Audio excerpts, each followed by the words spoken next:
before the Demogorgon.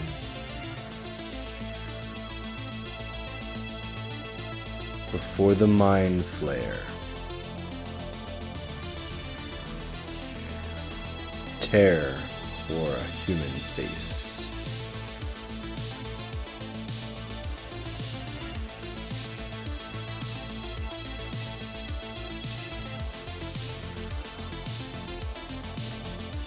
Welcome to FANDOMversity. I'm Charlie. Today we're going to try something a little bit different. Today we're going to try to do a book review based on a novel based off a television series.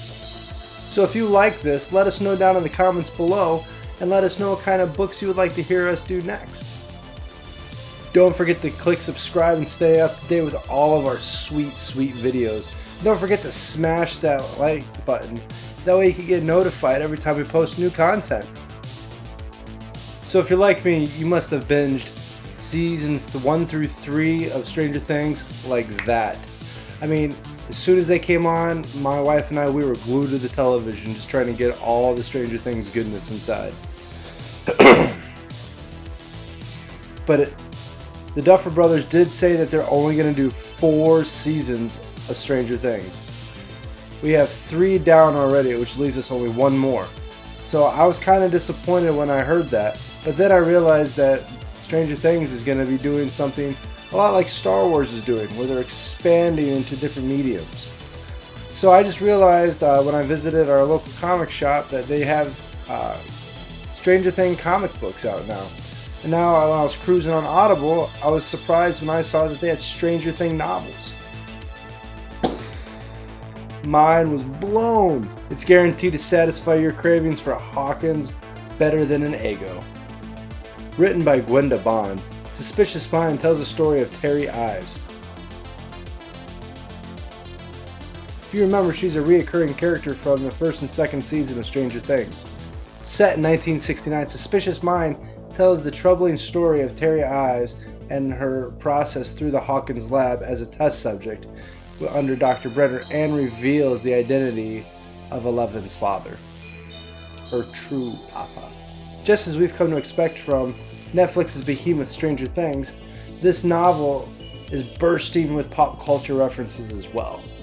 One of the things that I found really fascinating about this was that the chapters were set up like lab reports that kind of chronologicalized the dates, so you kind of had an idea where everything was. It had the moon landing, it had the Beatles breakup, it had the draft for Vietnam. It's definitely a world before skateboards and Atari. It's still filled with uncertainty. So if you remember back in Stranger Things, the main crew was like a Dungeons and Dragons team. If you remember, the characters were Will, Mike, Dustin, and Lucas. Well, in the novel, there is a 4-character core, just like in the show. Except on this time, it's set up more like Lord of the Rings Fellowship theme going on in the story that has Terry, Gloria, Alice, and a mystery guy named Ken who has psychic powers. One of the things I did notice though was that this was a female-centric story. Men played more of a backstory or side character to the main 3 females. Regardless, the characters shared a great camaraderie. They took risks and stood up for what was right.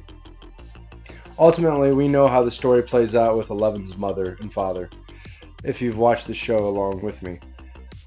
But the real treat of the story was getting to know these characters and actually feel like it was part of the Stranger Things mythos. It didn't feel forced, it didn't feel rushed. If they had the little nods like twinkling Christmas lights, it had the spores, it talked about the monsters that would become the Demogorgons and the Demodogs.